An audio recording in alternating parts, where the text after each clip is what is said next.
Okay, we should do the pledge of allegiance. Commissioners, before you do anything, if you nominate an interim chair, I'll make a motion that we elect a temporary chairman. Nominate temporary chairman. Nominate. who would it be? I thought we had to do that. We're doing a temporary chair, and then we figure out who it is. Just nominate. Temporary chair. And we include it. You want to do it, Mike?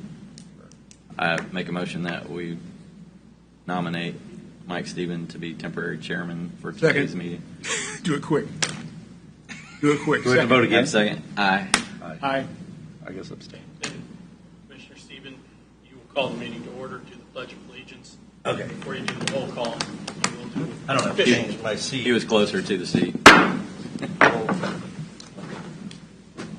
pledge Allegiance to the flag of the United States of America and to the republic for which it stands, one nation, under God, indivisible, with liberty and justice for all. And who was the first? I guess since he's not here, you're the prayer. On the prayer person, we'll pause for a moment of silent prayer.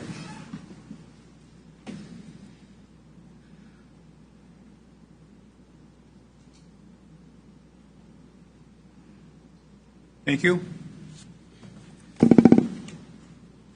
So, is there any public comment?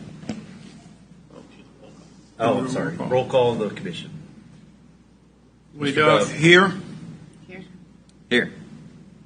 And I'm here. And Commissioner Smith is absent. And is there any public comment from the audience? This is going to be easy. Seeing none, administrative business. So you were made the interim chair. Now that the meeting's called to order, you have to do that officially. You'll be the chair for the day. But like I said, it's a little awkward, but that's what I said. Repeat that motion. So just Yes. repeat basically what you Read did it. before. I make a motion that we nominate Mike Stephen as temporary chairman for today's meeting. Second. Voting beginning with Willie. Aye. Aye. Abstain. Okay, now administrative business. Commissioners, I didn't have anything today. Commissioner Dove, do you have anything? Yes, I do. During the Leavenworth County Fair, I had the opportunity to talk to individuals, and there's a real concern about there's a disease being spread with horses, and I think we need to have a conversation with the Department of Ag as to how we can not eliminate, but bring some kind of meeting together as to how we're going to help prevent this disease from spreading. There were approximately 70 horses that were involved in the Wichita area, and some of those horses, from my understanding, did come from an individual within Leavenworth County. And we want to have a conversation about that, because I understand when it spreads, it's very difficult to control, and those animals that contract that disease either have to be destroyed or put in quarantine. And since that quarantine would mean that they do not have any contact with any other animals, what usually happens is that those horses are euthanized. Maybe Mr. Khalil could give us some insight. I know that your office has been working on an animal cruelty ordinance, and you know what the status of that is? Okay. So we've been compiling what is now more of a scattered county ordinances on animal cruelty, and then have began drafting an ordinance. Is that something that you'd like for us to bring forward? I just didn't know what your status. I know you were working on it. I didn't know what the status of that was. We're still working on it. And would that impact what he's talking about? I don't think that our ordinance would reach what Commissioner Dove brought up. I think that is more something that's regulated by the Department of Agriculture at the state level when it comes to the spread of disease amongst animals. We can, we'll reach out to the Department of Ag and see what their best practices are. If there's anything we need to do at the county level, we'll find the right contact at the Department of Ag. Thank you. Thank you very much. I was just going to offer that. So we had this before. Bird flu came through Leavenworth County. We had to euthanize lots of birds. The state pretty much does everything involved with that. The county commission's role in that is very minimal. Yeah, I saw a notice that was sent by the Federal Department of Ag, and it's a pretty serious thing that we need to not fall asleep on this. We need to get on this right away, because if it comes to our county of Leavenworth, there are quite a few individuals that have horses in the area that we need to make sure that we're doing everything that we can to protect those individuals. That's all I have. Commissioner Reed, you have anything? Mr. Culberson? I don't have anything this morning. Okay, I did have. We had a Republican town hall last night where the issue of RHID was discussed, and I did have a few questions for county administrator to kind of review that topic. Could you have this letter in front of you? I do. Thank you for the heads up right before the meeting, Commissioner. Could you kind of walk us through those numbers? And just before you start, one thing that was brought up last night was that the automobiles or car taxes, that kind of stuff, was not included, and it was kind of give us a reasoning for that as well. Yeah, so Commissioners, you're referring to the memo that was in last week's agenda packet that detailed what I believe to be the impact of the Riverbend RHID on the county, and then the offset for due to the increased revenue that those same facilities would generate. I have simply used the numbers provided by the developer for the revenue. The RHID revenue to the county, I used their numbers that they provided in their packet.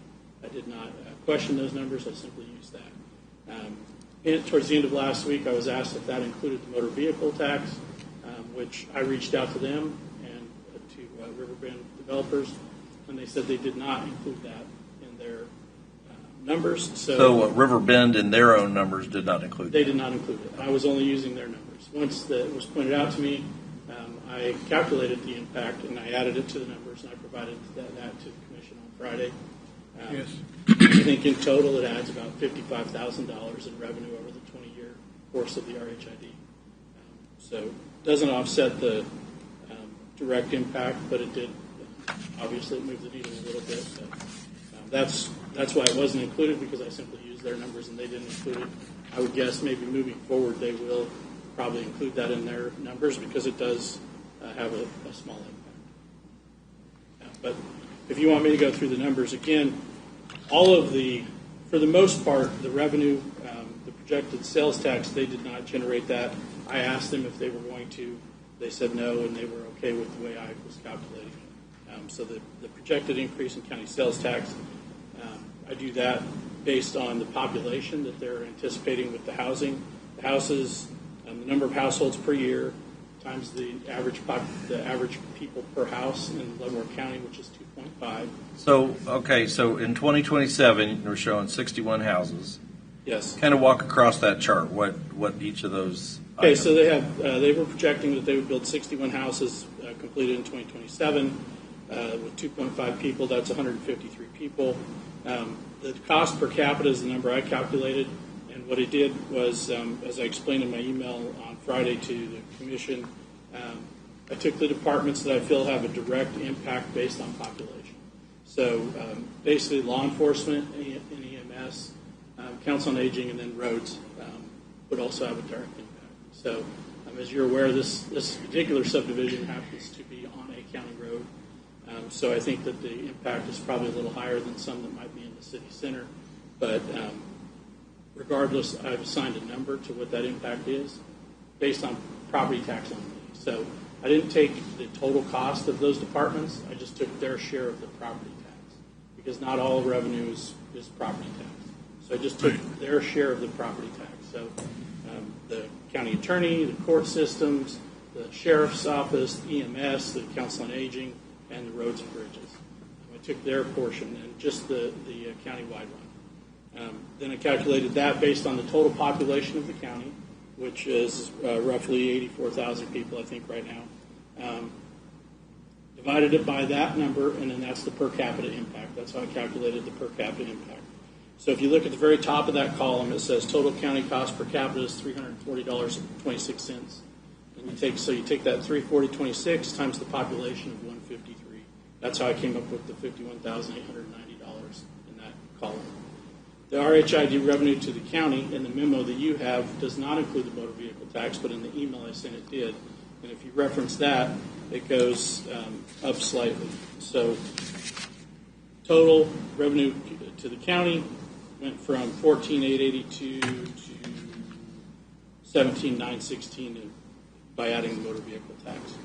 The projected increase in sales tax, that is based on what the developer provided for average income in their development. They provided those numbers, and what they believe would be the taxable spend from those houses. So I used their numbers to calculate that, and then I applied our sales tax, which the county has a 1% sales tax.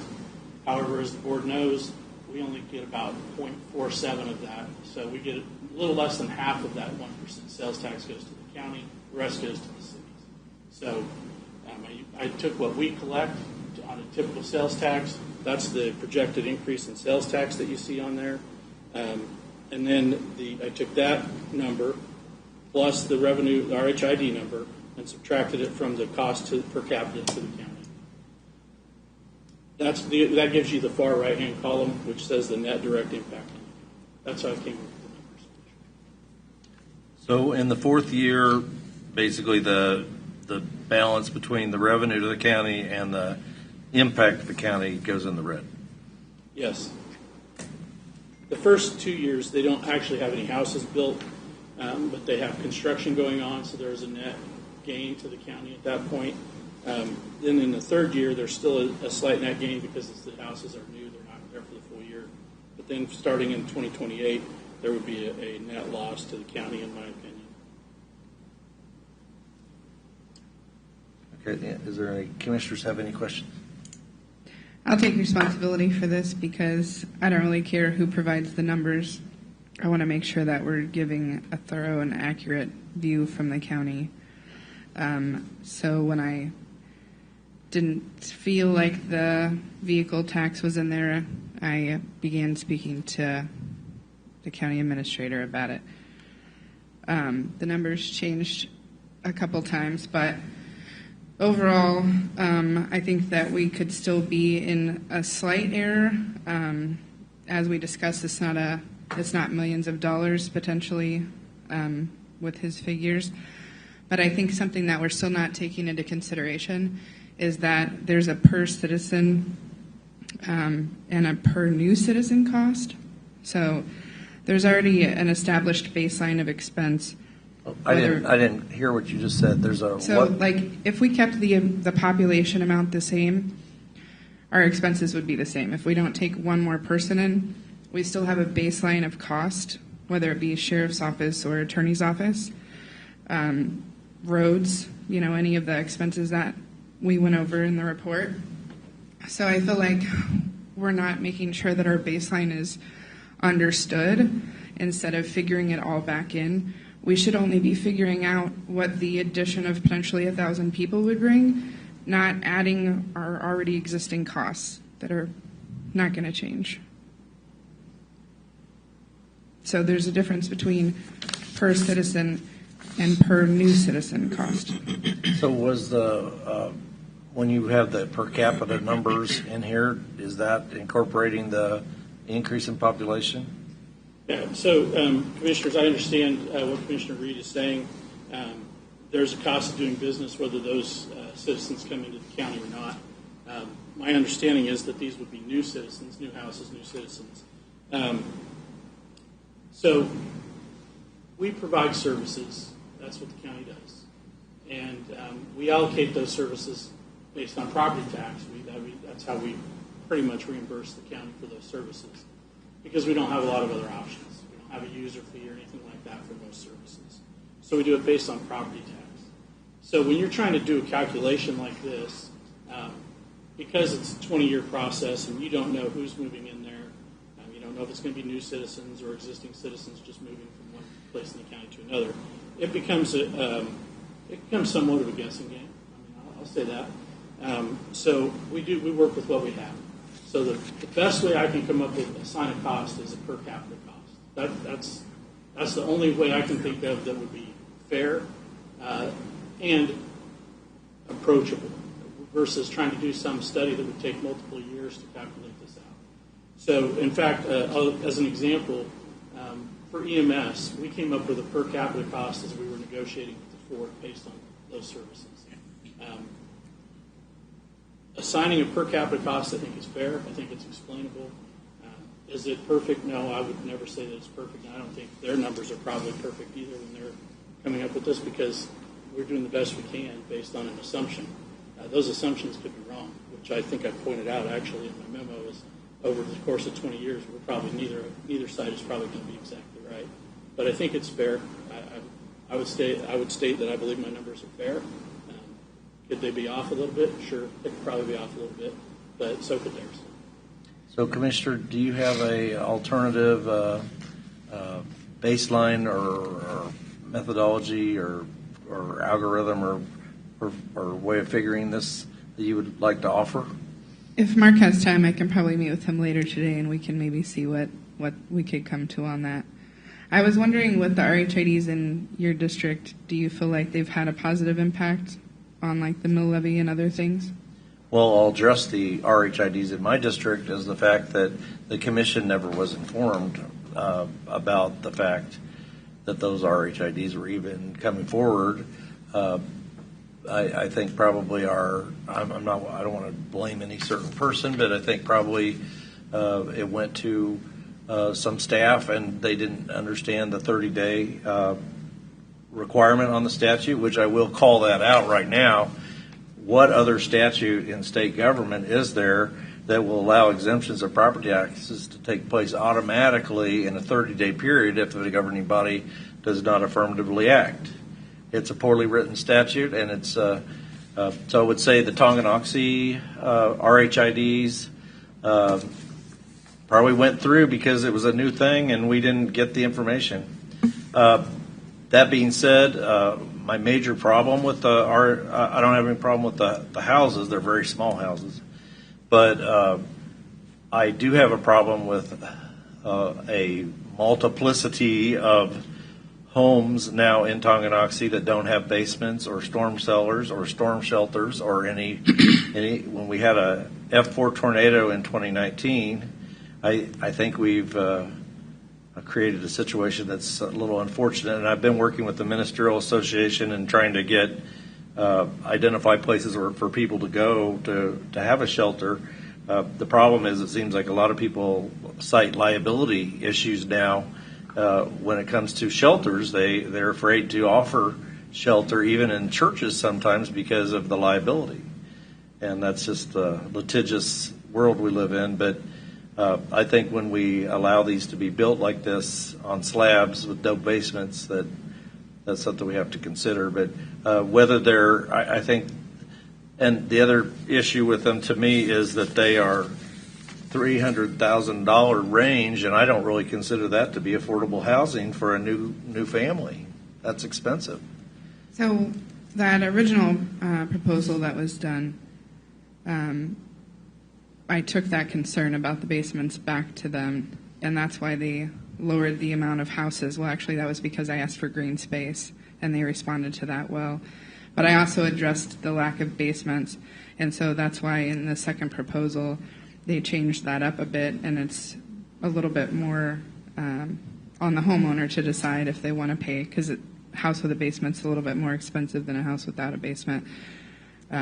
It's actually cheaper for the developer to develop the land for a basement. So that wasn't a problem with them. But I guess what I'm missing here is if we already have these RHIDs in Tonganoxie, Where is the impact?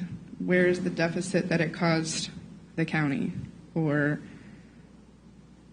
Well, are we, these- I did ask yesterday for the county administrator to reach out to the clerk and find out if we had numbers as far as the taxation amounts that have already been diverted. And I don't know if you had a chance to do that. Yeah, Commissioners, actually, I received that this morning about 8:30. I forwarded it over to you. I just haven't had a chance to see it yet. Okay, so we did get the numbers. I haven't read it yet, but the bottom line is that is revenue that would have gone to the local government, to the cities, the schools, all the local governments, and now it's going to the developer. But that statement, I feel like, is misleading because it's not money that already existed that we're taking. It's a percentage of money that's new income. And when I went out to meet with the city, maybe manager, I don't want to get the title wrong, I think his name is George in Tonganoxie, and this was kind of prior to this development. This was more when I was fresh on. He was, if I didn't misunderstand him, he was explaining that the taxes had gone down in Tonganoxie, so that's why I was trying to find from you if you believe that's true. They haven't had to do a bond because the RHID was just so terrible. They haven't had to raise taxes to try to. I don't think it has anything to do with the RHID. Okay. The largest industrial development in the history of Leavenworth County is located in Tonganoxie, which is Hill's Pet Nutrition. And they are paying a payment in lieu of taxes to the school districts, to the cities, to the county. We're receiving a payment from Hill's Pet Nutrition, even during the 10 years that it is property tax exempted. So if I was going to explain why the city of Tonganoxie was able to reduce their mill levy, it would be because of the industrial and commercial development that has occurred there.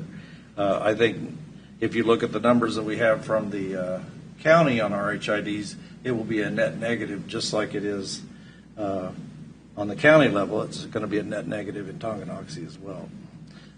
So, Are you saying you sent an email regarding that this morning, or did I? No, the one I sent to the board on Friday was updating the numbers with the motor vehicle tax. Oh yeah. Commissioner Stephen had asked how much RHID money had been distributed to the developer in Tonganoxie. Yes, Oh, you requested the yes, numbers this morning. So I just sent him the information from the clerk's office on how much has been distributed. so the other question I had last night at the meeting, there was a discussion about the claim was made that we've had no building or construction in Leavenworth County and virtually, especially in the city of Leavenworth, the city of Lansing. And your study here, or your letter here cites that over the past 4 years there's been an average of 217 homes built per year in the county. I do suspect that is more orientated outside of Lansing and Leavenworth, but there has been some construction in the cities as well. Yeah, so I think Lansing is absolutely on the low end. I think they've had 2 or 3 houses built. Leavenworth, I think they were in the 20 range or something like that. Again, I did not have that right in front of me, so I'm kind of pulling that out, what I can recall. And then Baser, Tonganoxie, obviously, were towards the forefront of that. And then in rural Leavenworth County, the homes being built in rural Leavenworth County pretty much match up with what Baser's building, just a little bit. I think we need to be really careful when we look at these, because comparing Baser to Lansing would not be in Lansing's favor if we're talking about how much construction they have. There's a reason that Baser doesn't have to look at RHIDs to have builds, but Lansing is in that position. Well, just so we go into this discussion realizing that RHIDs are in fact a subsidy from the government.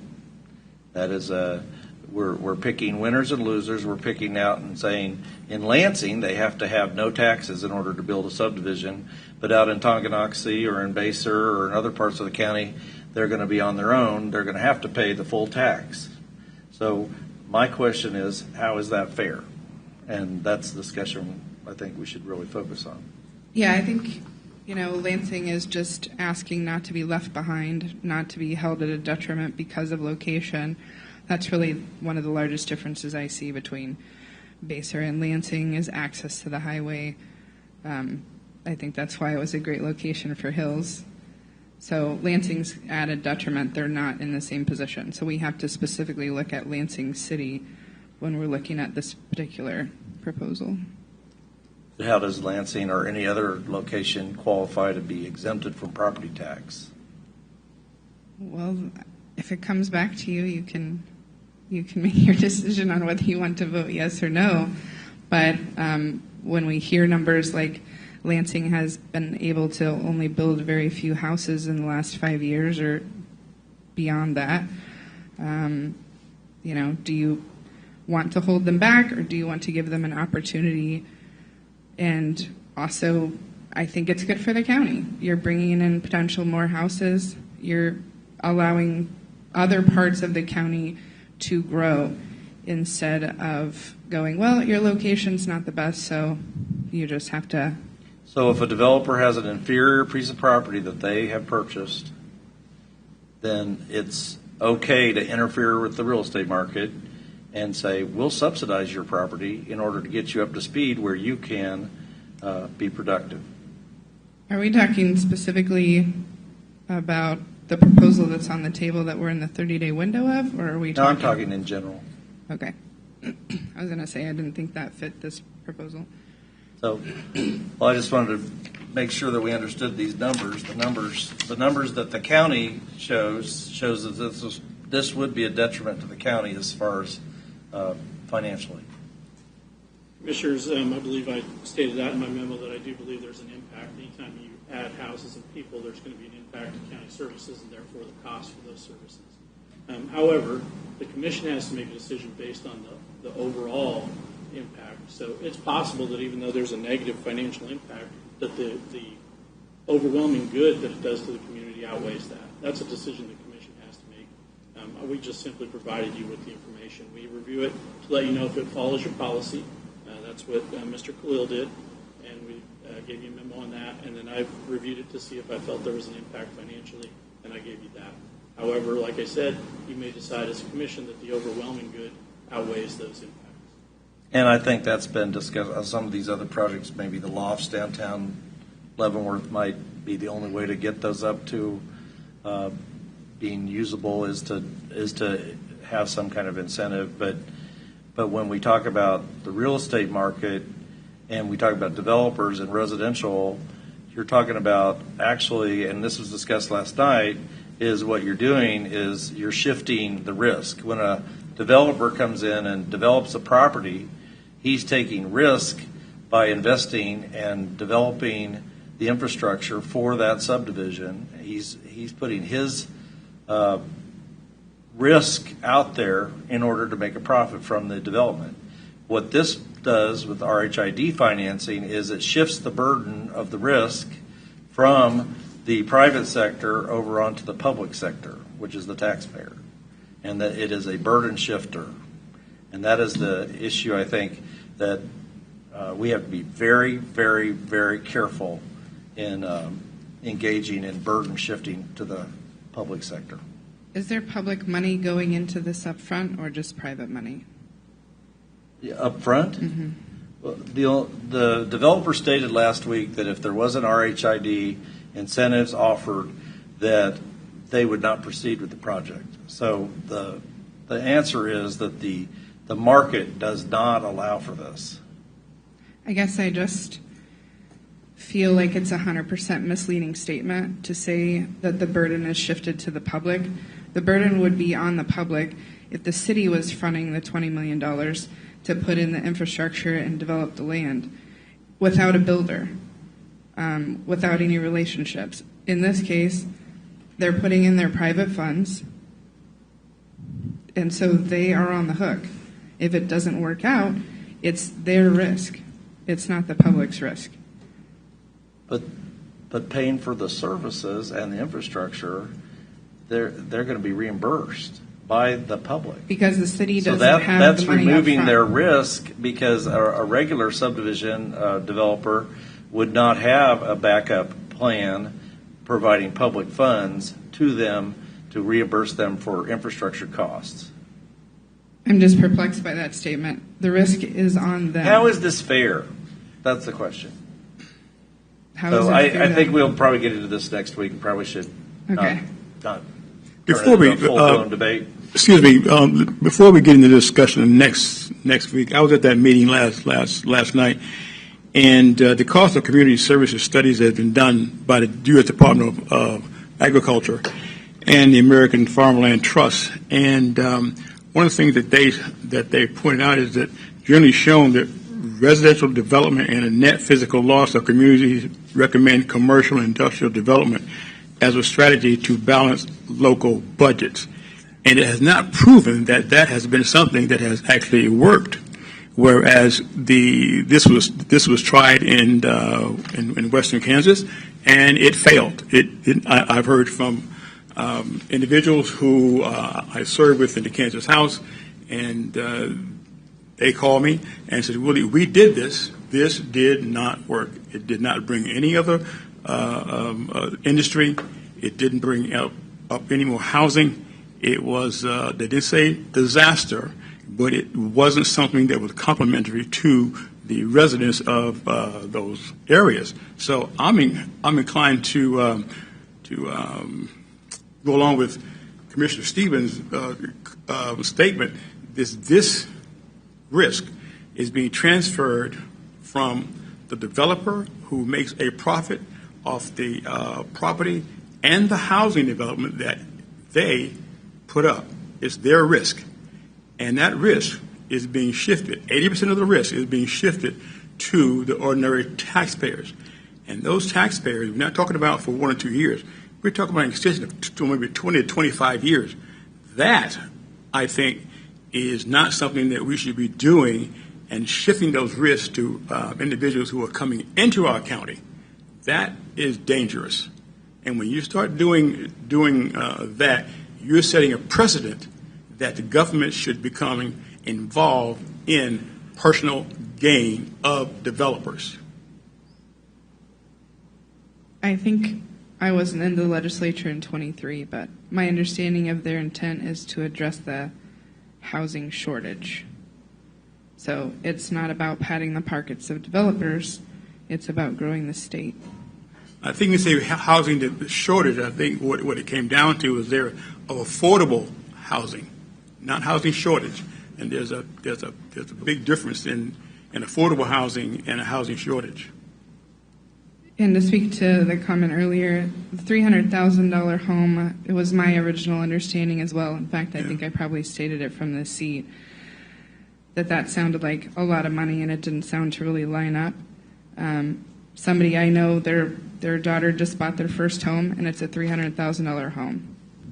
And when I started doing the statistics of a firefighter and a teacher's salary, because that was one of the examples that was given from Lansing City Council early on, their salary does match up with exactly this price point. $300,000 price point? Well, the example I was given last night, another hat I wear is a real estate license. And if you get on the MLS, and if I was taking some young couple that was new in the professional world to this area, I could take them into Leavenworth and find a slightly used home, 10, 12, 15 years old, and I could get them in the 2,000 square foot range in about the $220,000 range. I would love to see that house. And it's not brand new, but the real estate market, but I would question the fact that $300,000 is a starter home. That's not what I would call an attainable or affordable housing. And the reason they passed this statute was to create affordable housing. At the end of the day, excuse me, Representative, at the end of the day, who does this benefit? I was in a conversation with a developer, and at first I did not understand what RHID mean. And I asked him one simple question at the end of our conversation: who does this benefit? His one answer was, this benefits the developers. Is there any further comments? Jeff? Nope. All right. All right. Well, we'll have plenty of time to discuss that in the future. Is there any other administrative business? Okay. Consent agenda. I'll take a motion. Mr. Chairman, I move that we accept the consent agenda as presented. Second. Been moved and seconded to accept the consent agenda. Is there any discussion on the consent agenda? So move to voting. Aye. Aye. Aye. All right. Formal board action. Mr. Knoll. Commissioners, today for your consideration, we do have a supplemental agreement with Finney and Turnipseed to perform construction engineering for the SH-54 and SH-61 bridges on Golden Road. These bridges are a combined contract that is part of the Kansas Local Bridge Improvement Program grant that we did receive a couple years ago. That program is a reimbursement program, so there is a budgetary impact up front for these costs, but we will be reimbursed 80% of those costs. So the budgetary impact stated here is the upfront cost, and then we will get 80% of that money back as part of the grant program. This project did require a two-step process. KDOT, through their grant programs, you can sometimes do a single-step advertisement process where you contract the design and the inspection. Generally, we try to use the same firm for both the design and the inspection of the bridge. But this program is new to the state of Kansas, and so we wanted to ensure and we wanted to leave the possibility, if the bridge bids did come back low enough, that we could get reimbursement for the inspection. So we did this as a dual-step process, which fortunately for us worked out well because the bridge bids did come back low enough that we were able to then get funding for the construction engineering of the project. So these projects are still slated to begin in the coming months. Is there questions for Mr. Knoll? No questions. Is there a motion? Mr. Chairman, I make a motion we approve supplemental agreement with Finney and Turnipseed for construction engineering for bridges SH-54, SH-61. Second. So time for discussion. I will just say this is projects that are directly impacted by the construction of the battery plant because residential construction and traffic in that area, and that was an issue that was brought up to KDOT, correct? Yeah, that issue, in the increase in possible traffic in that general location was the basis of our narrative for the grant application. These bridges were both in poor condition and in need of replacement, regardless of that development. But we were able to get both of them funded jointly, which is extremely rare through these funding grant programs in order to build them consecutively to reduce the amount of time that road would be closed. All right. No further questions. Voting. Commissioner Dove. Aye. Aye. Mr. Reed. Aye. And aye. All right, thank you, Thank you. Commissioners. Thanks, Bill. If it's okay with the board, I know the county attorney and his office are here. I don't want to make them sit through the rest of the meeting. I'll let them come address their concerns. Is that okay? With the rest of the board? Yes. Okay. Sorry, Todd. I didn't want to make you sit through the whole. Thank you, Commission. I'm just here to discuss the $130,000. I have spent the last couple weeks, besides having homicide trial or sentencing and other matters that we've had going on in the office, looking over. I listened to the ending of the presentation. I appreciate that the board did see the necessity of the public information officer position, but also continue to refer to the secondary positions as COVID positions, which we had addressed in 2024, and I believe we addressed in 2023. And we could have gone back as far as 2022 when the Office of Judicial Administration implemented a new program called the Odyssey centralized case management system for the entire state. Had been rolling out since 2024.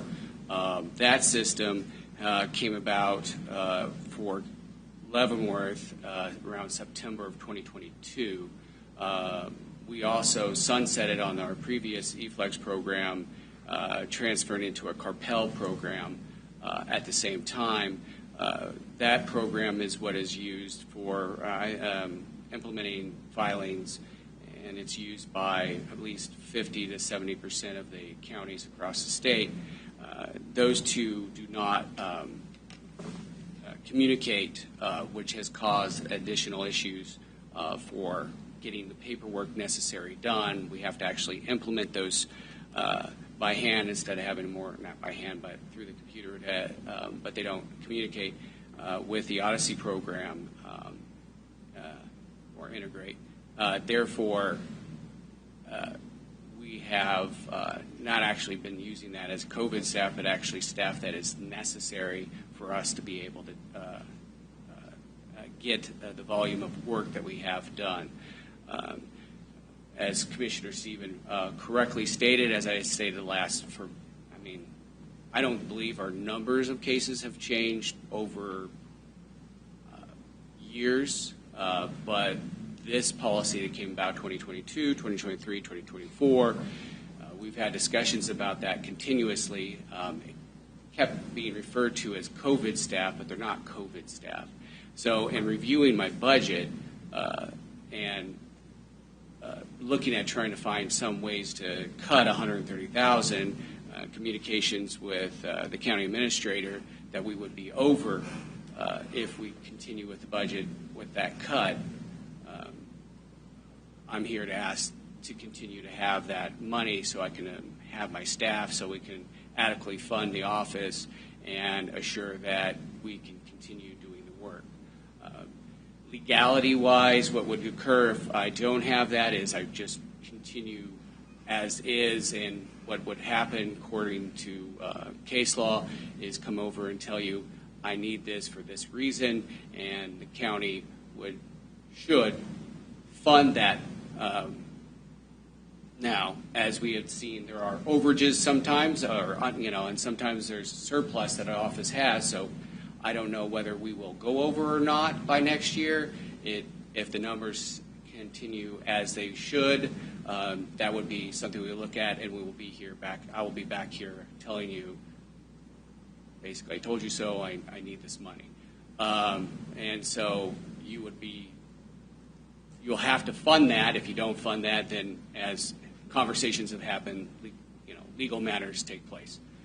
So at this point in time, I'm just telling you what I need. I will look for cuts. I'll see if I can continue to look for cuts. We have kept a tight budget. I can tell you I see new jobs being offered for other positions throughout the county that are less than people I've had working in my office for a couple of years. So I know that I still have staff that are not equal to some of the salaries that are, but I'm blessed that I have people who care about the county and want to do the job that we have.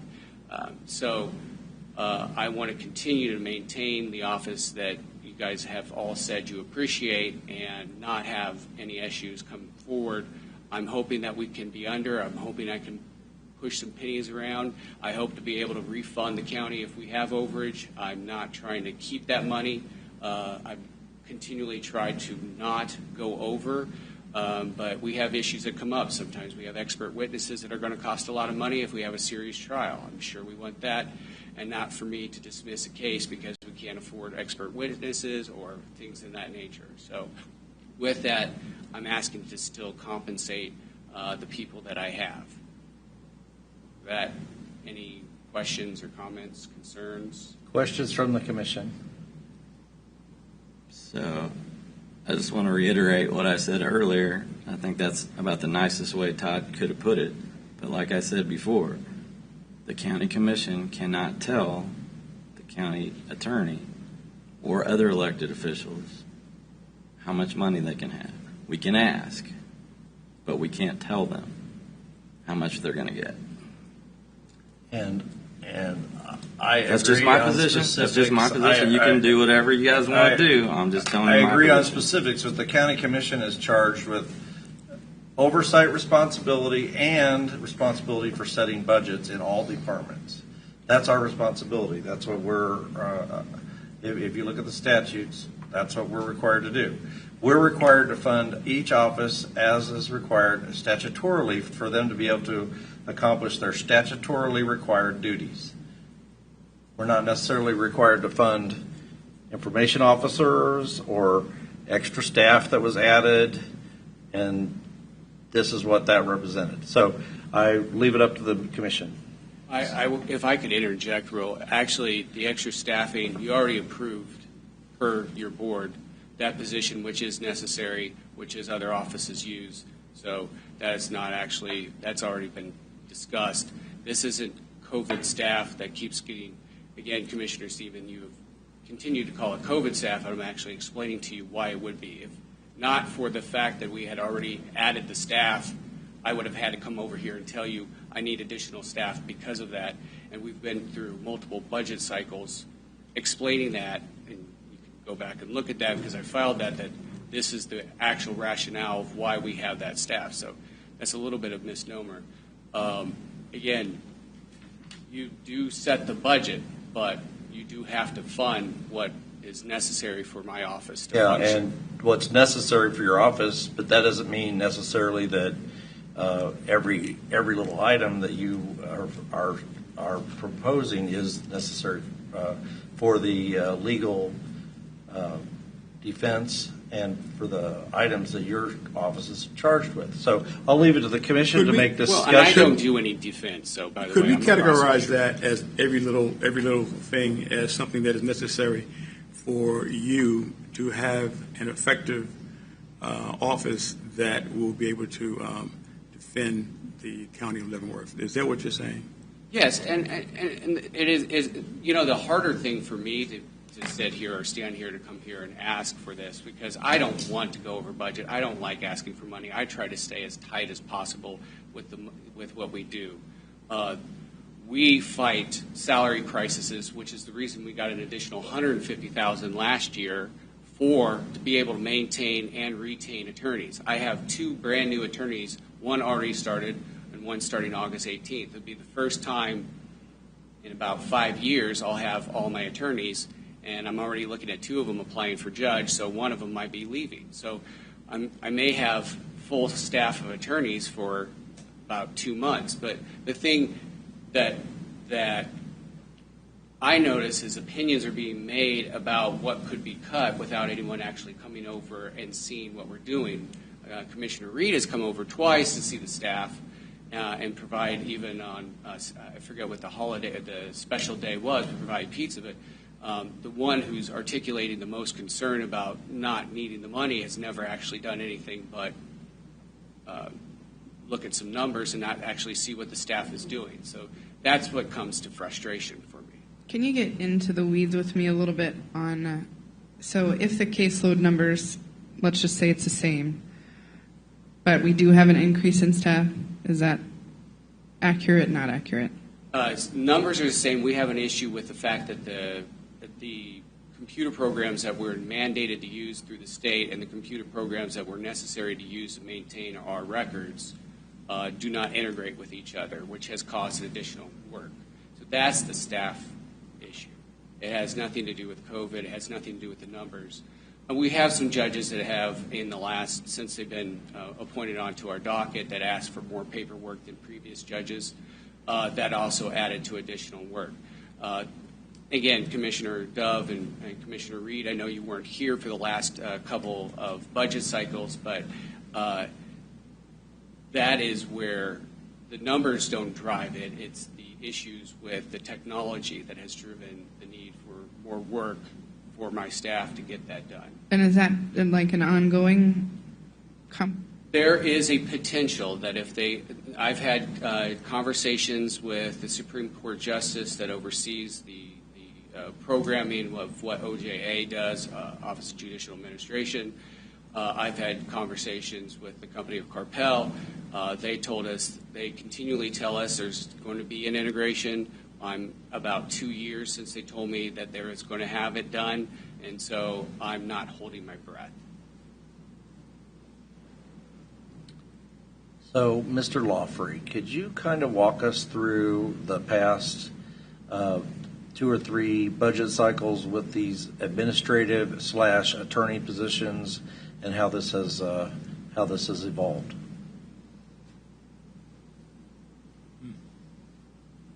Well, Commissioner, I doubt I know more about it than Todd does.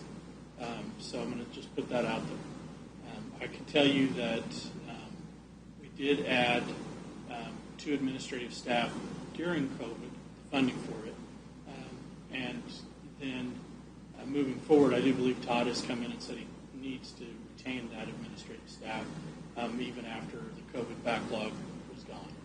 That's how I recall it. As far as the attorneys, last year the county attorney Todd came in and asked for additional funding because he identified that he was unable to pay his attorneys at a rate that was competitive. I think we agreed with that assessment, and the Board of County Commissioners allocated additional money for him so he could pay his attorneys at a competitive rate, and he's done so, I believe. I think we've implemented all those changes that he proposed. Right. So that would be my knowledge of it. As far as the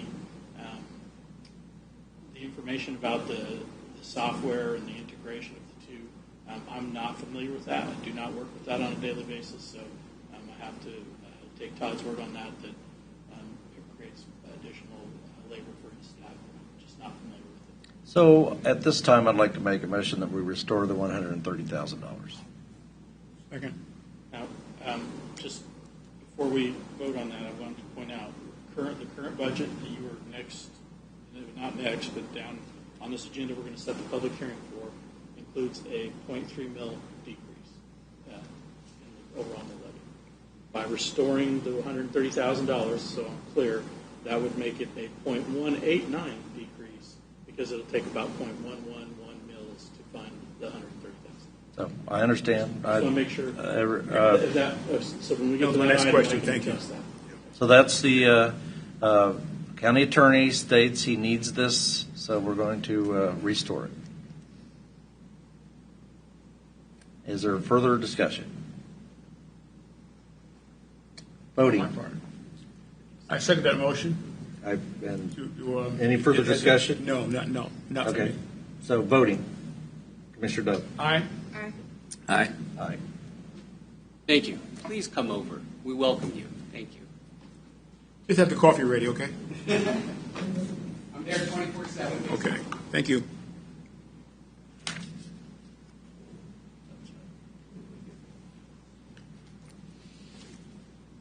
Okay, moving forward. Let's go to the. I think we got someone in the back here that wants to. Well, she can come up. She's next. Come on down. You're the next contestant. Price is right. I sure hope so. I hope you're not asking for money. I'm just asking for approval. Okay.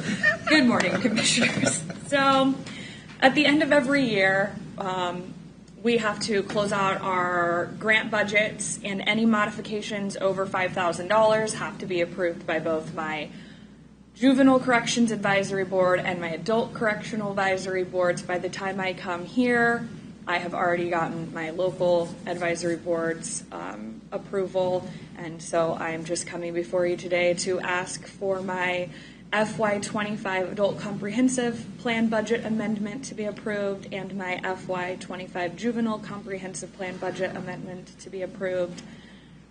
One of them was for about $50,000, and that's on the juvenile side. The other was for approximately $38,000. These were grant funds that we had remaining, partially because I conservatively overestimate personnel costs every year. I do my budgets well before you decide on your budget, and I like to be prepared and overestimate the benefits and any other potential increases. And as such, we have a surplus at the end of the year, but if we don't spend our grant funds down, we would return them. And the state might believe that we don't need to keep those funds in the future years. So part of this was we spent money previously budgeted for personnel and other things in the budget to reimburse the county for rent and other services that we had considered getting waived for due to last year's shortages. But at the end of the year, if I have the money, then I'd like to reimburse the county for maintenance and rent and security costs, as well as other services that we need to improve, whether it's getting car seats so that we can transport youth, or replacing laptops. Like, we hadn't got new laptops, and we definitely needed new licenses. It had been 5 years, so we just moved the budget around to cover that, so we didn't return the grant funding, and we could utilize those amounts. Commissioners, just a majority of Jamie's budget is grant funding from the state for these services. And so she follows, with that budget, it follows a July 1 budget versus the rest of the county, which is January. So that's why she's at the end of that cycle. She has to come in and get her approval now.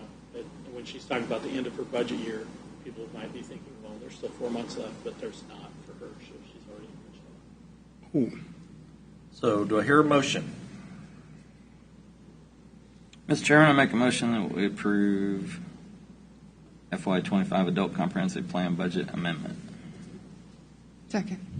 Okay, there's a motion and a second. Discussion. Does it also include the juvenile company? Is that the same That'll motion? be a second. That's the next second one. Same motion? Yeah, we're going to do another one. All right. Discussion? No. Okay, I just want you to have an opportunity, because we don't get to brag on these programs enough and what the effect of them is.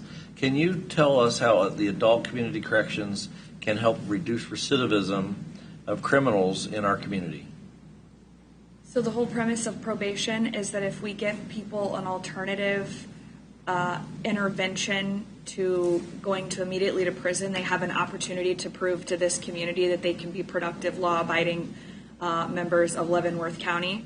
It also reduces costs associated with incarceration, and not just financial costs, but familial costs, because a lot of times if parents become incarcerated due to crimes, kids then become out-of-home placed and in foster care, and their education and their future is also disrupted. That's also one less person working at a job and paying taxes and residing in this community. And, obviously recidivism, there's no proof of return on incarceration. Most recidivism occurs when they're locked up, but long-term, not great outcomes. Probation has better outcomes, and we give them an opportunity to address any of the underlying issues of crime. So it's not just like, hey, you burglarized a residence. Well, why did you burglarize it? If we don't understand why you engaged in this criminal thinking and this behavior, and we don't address the underlying issue, we'll never be able to stop that from occurring. So whether it's addiction, mental health, some trauma that they have experienced, we provide them with funding for resources and treatment. We will physically go get these people and bring them to us. The guidance center is providing services in my office, so people can't say, I can find a ride to probation but can't get a ride to treatment. And sometimes that's true, but sometimes it's just an opportunity for them to make excuses. So we get all of our grants and attempt to reduce any barrier or excuse that they have for not being successful. And as a result of that, people are more successful. Their behavior is changed. They're less likely to come back on probation. And even if they do come back and re-engage in crime, it's often at a reduced severity level or intensity, and also the frequency, because we'd like to see them less and less. And do we have some numbers on the reduction of recidivism? I don't have my end of year numbers yet. Those are due October 1st, but my financials are due now. Okay, but I can come back to you. Like previous years, what does your numbers kind of show on recidivism? The state's goal is 75%. I believe last year, if I remember correctly, we were at about 67%, but when I got here, we were at 40% success. That meant over 50% of people went to prison because they were failing probation. And when I got here, we didn't have partnerships with the guidance center. We didn't have on-site treatment. We didn't even have court-mandated treatment that was required for people to be successful on probation. So people were being ordered to complete Senate Bill 123, 18 months of treatment, and nowhere in this judicial district was that being offered, let alone in the evening, because these people are also required to work 40 hours a week. So just in the past 5 years since I've been here, we have increased success by 30%. By engaging with our partnerships with the Guidance Center, and Mark has really helped me facilitate those conversations to get people to come and address that, my people can't always pay for treatment, but the court, the Sentencing Commission will reimburse you. We just need these services to be provided in this community, and those requests or demands have been met. I know when I got here, I was utterly shocked at the lack of resources that were here to help people be successful. We weren't setting them up for success.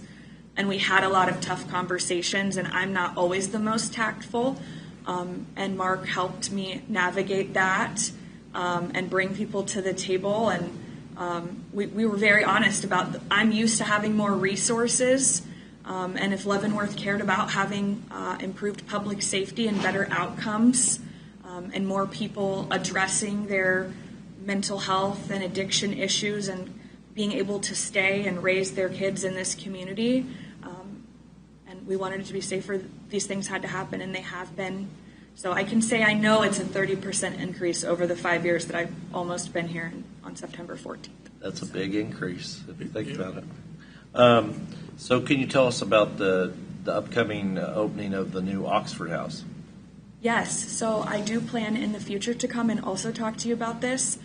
So I'm going to try to be brief. But last year Community Corrections got a grant to host a workshop in the community called the Sequential Intercept Mapping Workshop. There's also a tab about this under the Community Corrections page on leavenworthcounty.gov. Click on Community Corrections, go to the Sequential Intercept Mapping Workshop. You can read the whole published report, and you can see the map for yourself. It is a evidence-based model where communities can see how people who are struggling with mental illness or addiction crisis come into contact with the criminal justice system, and what we can provide to help get them treated and served so that they don't have further justice involvement and deteriorate, which they become a risk to themselves in jail if they're unmedicated. They become a risk to jail staff, court staff. I don't want to go into the weeds there, but we had a workshop last year. There were over 55 local stakeholders. Everyone who attended is in that published report as well. We identified across not just all of the law enforcement agencies and the prison and federal parole and probation, and the chief judge was there, Todd's office was there, but also all of our local treatment providers and community resource providers. People from the city who worked at the city were also there, human services, treatment, any Catholic charities. There were a lot of people there who serve anybody at risk that's vulnerable and struggling with mental health and addiction. The health department was there, EMS dispatch was also there. And we all discussed with these professionals from across the country what specific issues Leavenworth was facing to help improve our system efficiency and outcomes long-term for people. We identified 4 priorities. One of them is really outside the scope of actual attainability. I have no influence, just as you have no influence, to just go out and say we're going to start inpatient residential treatment. But some What is that called again? Inpatient, like residential treatment. Okay. But some of the things we could influence were data collection and collecting all of the information about everyone who was at the group and all of the resources in the community and having that information available. And then the third priority was also last year, outside of the VA DOM and veteran eligible transitional houses like the Hope House and other transitional units specifically for veterans, there was no recovery-based transitional housing, which means sober living. We did not have any of that. So if people are on probation and they're supposed to remain clean and sober and they go through treatment, but they're still living with people who are actively using, you sit in a barber shop long enough, you're going to need a haircut. If you're around people who are actively using drugs, you're going to eventually probably break down and use drugs. So maybe not everybody. Not everybody. Not Most everybody. people. And as you know, as I say that, last year it was the 3rd or 4th week of July. I want to say it was around Fair Week. We had this workshop, and one of our goals was within 12 months of the workshop that we would establish an Oxford House or a similar evidence-based recovery transitional house. This past month, FORA, Friends of Recovery Association, worked with Leavenworth Attainable Housing and multiple people in the housing realm, and they found a landlord here or a property owner to sign a lease to establish Leavenworth County's first Oxford House. It's a female house. I believe it will house 7 to 9 females who are actively in recovery. And we have funding through our community corrections grants and our opiate settlement grants to also help people pay rent to get into these sober transitional homes until they can actively get a job, which is also required. Basically, it's like a sorority for sober people where they all have chapter meetings, and instead of you doing whatever the philanthropy it is for your sorority or fraternity, you're actively doing support group meetings, whether it's AA, NA, CMA, and you're working the steps in a community of people who also have the same lived experience. And all of you are more likely to be clean and sober together, because if you're surrounding yourself with clean and sober people, you're more likely to have those same values and maintain that lifestyle, because, you know, birds of a feather flock together. So if you want to be clean and sober, that's who you need to be around. And they drug test internally. They work with the national chapters. They also have their own local chapter meetings each week. These are phenomenal programs. I know in Wyandotte County, there are 5 of them. Sometimes they're in HOAs, and I'm like, no, you want the sober people. Like, there's a lot of judgment and questions, but these are exceptional programs that really help people. Johnson County has a bajillion of them, but ultimately there are, I think, more than 100 in the state of Kansas at this point, but Leavenworth and Atchison did not have any. So this is the first female house. It will serve multiple communities and really help people who want to stay here and work here remain sober and have a place to do that. This will also help the shelter, and we also, I amended a different grant budget that I have, and I'm able to pay $5,000 from a different grant to establish a men's house by the end of the year. So we'll have 2 Oxford houses by the end of the year, and we're really making a dent in the community's needs and priorities as identified by stakeholders across all of the systems. Have you had any takers for that $5,000 grant? So Friends of Recovery are the nonprofit that actually signs these leases to establish these homes. And then the senior members and presidents and treasurers of other homes will help come here to make sure that it gets, properly established. And yes, they're already identifying property managers and properties that are big enough, typically with 5 bedrooms or greater.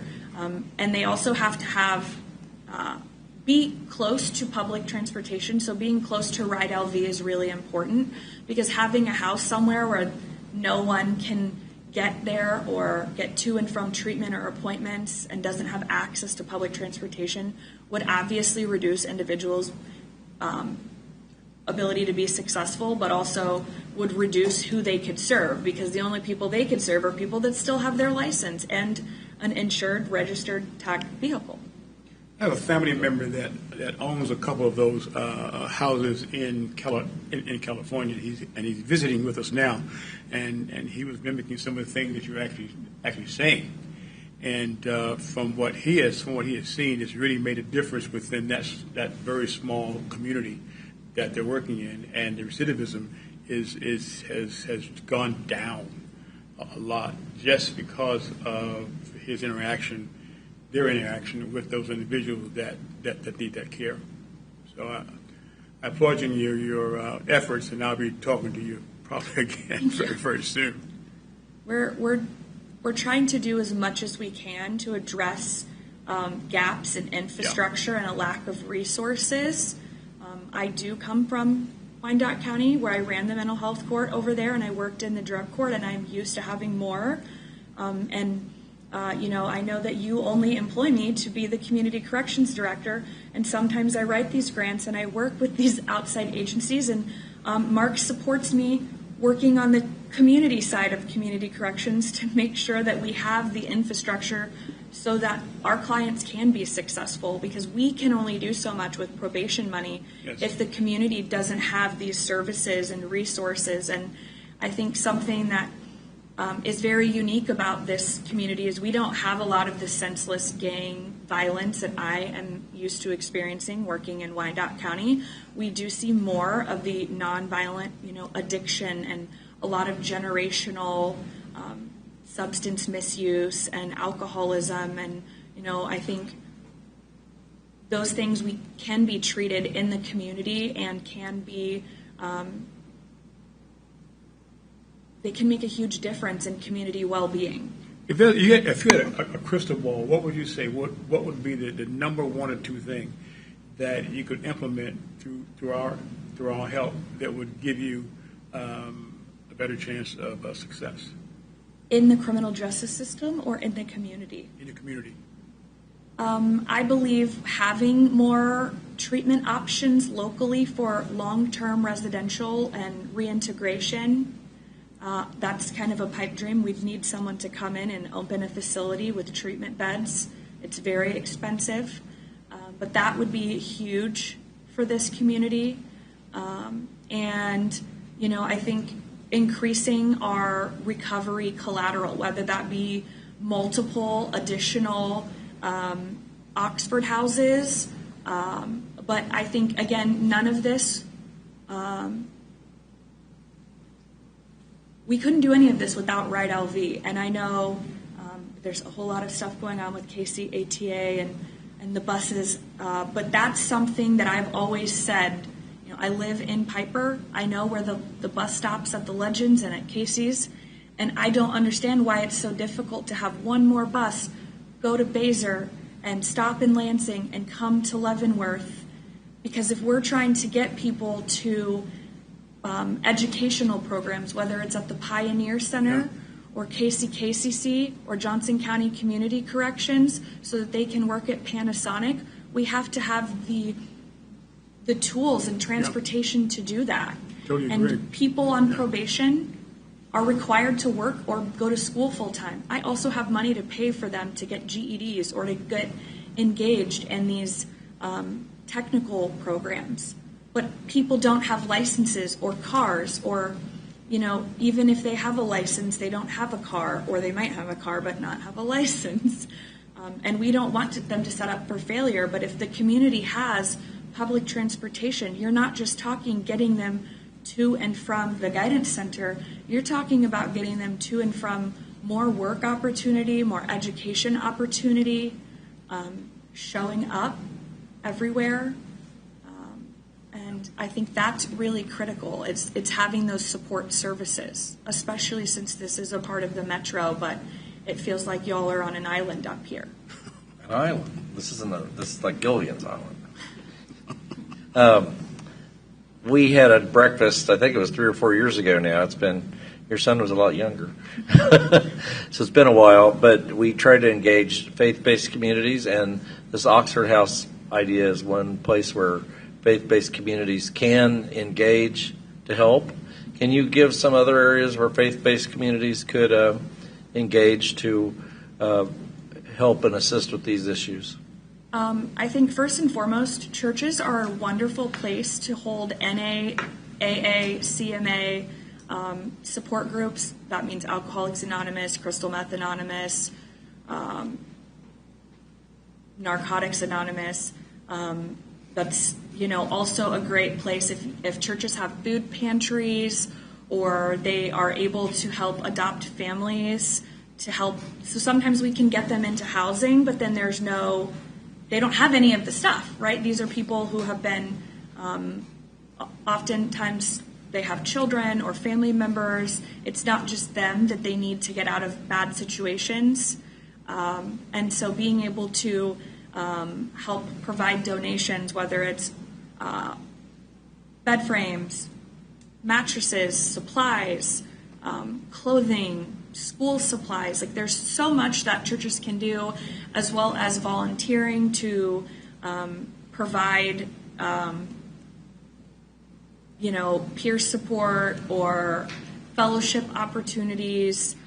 It is proven that if people have, they believe in any higher power, they're more likely to also be successful in their recovery. I know that there's a church and state separation, but recidivism happens when community services and a lack of recovery support occurs because people don't know that there are Catholic charities or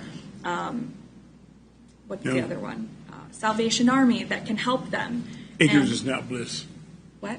Ignorance is not bliss. Right. In this situation at all. And I think, also being trauma informed, that's something that I talked to them about at the pastor's breakfast. A lot of people in recovery, they have trauma and they have experienced being cast out of their own families in judgment because people don't understand addiction or mental health or trauma. So being trauma informed also really helps people with their second chance in their sobriety, because guilt and shame are huge relapse warning risks for people. So sometimes people get clean and sober, and then the reality hits them that their kids have been taken from them, their family members no longer trust them, they've done these horrible things in support of their addiction. So they're really looking for a community, and just providing that emotional safety without judgment is also critical, not just providing them physical resources to help them get back on their feet. Any further questions? Okay, voting. Mr. Dove. Aye. Aye. Aye. And now we're ready for a motion on the. Do you want to give a narrative on this juvenile, or are we ready to make a motion? We're good. Okay, go ahead. Mr. Chairman, I make a motion that we approve the FY25 Juvenile Comprehensive Plan Budget Amendment. A second.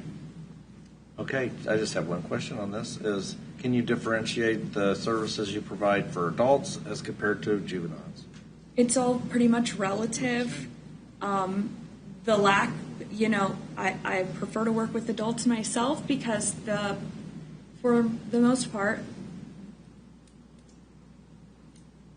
their future is in their hands. We're not returning them back to family members who also need this help but might not be on probation themselves, like adults and caregivers in the home that might also be struggling with addiction. But we try to support everybody because of these other opiate funds. The grants that I get, I am not just glued to only using community corrections funds for their adults. So we do have resources, and obviously they can't be in transitional houses, but otherwise I have a corrections Chris. He's my juvenile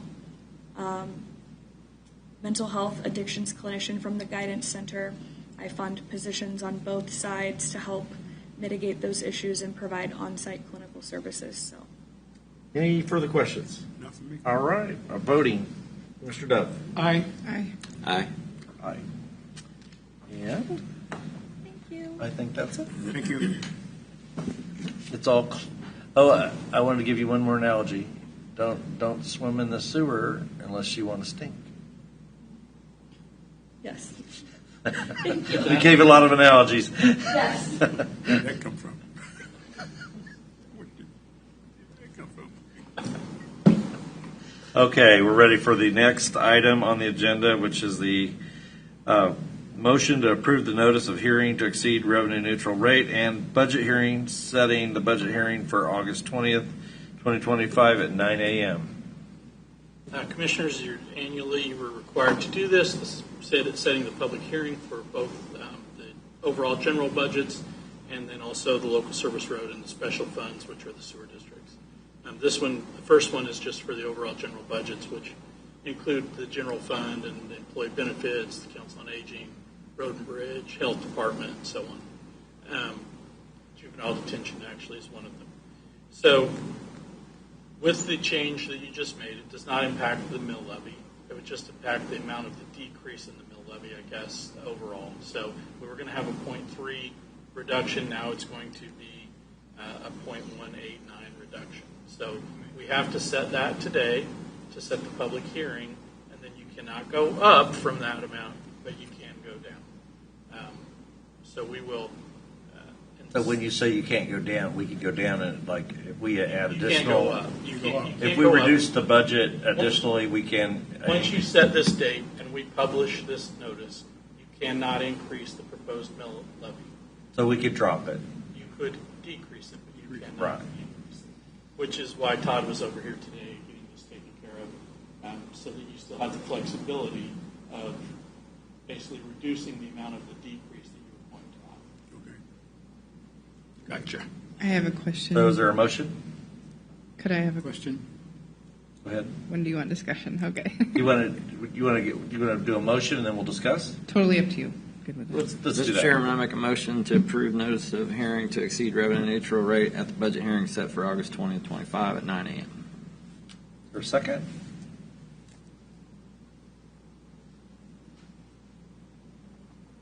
Anybody want to second it?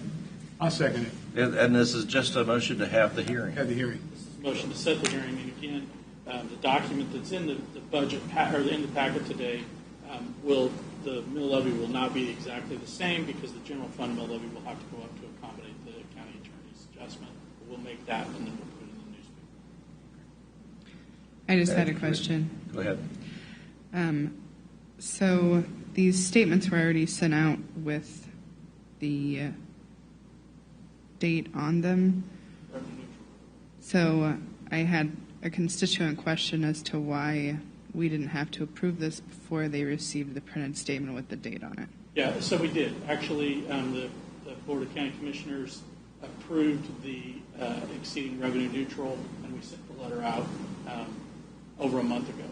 And then this is the second step, which is officially setting the public hearing and showing what our mill levy is. When we send out the revenue neutral rate letters, it basically set the cap, and we set it at what last year's mill levy was, so it was going to be a flat mill levy. We are actually decreasing it this year by 0.189 mils. So far. So far. So we have to do it twice. It's the way the legislation is set up. So we have to do this twice for the revenue neutral. We have to first do it for the letter that we sent out, and then second we have to do it to formally set the public hearing. Even though in the letter we sent out we said the public hearing was going to be on the same day. It's kind of a backwards process, but that's how it has to happen. Thank you for explaining that. I wanted to have it on record. Okay. Any further questions? And voting? Commissioner Dove? Aye. No? Aye. Aye. And we'll take a motion on the next part.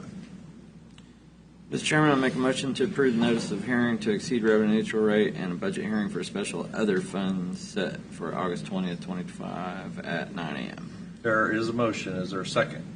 I'll second it. Okay.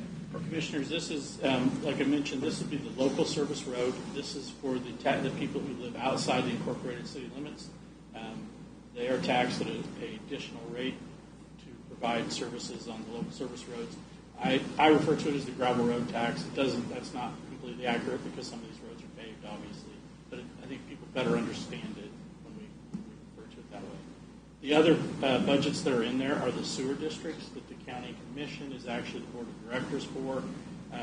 One of them, District 1, I believe, will actually have a change. It's the first time it's changed in at least 10 years. There'll be a slight increase because the cost of grinder pumps and the cost of maintenance is going up. The rest of them, they will have the same level, the same assessment as they've had the previous 8 or 9 years. So the mill levy on the service roads is going to remain the level? It's level with this last year's 8.998. Okay.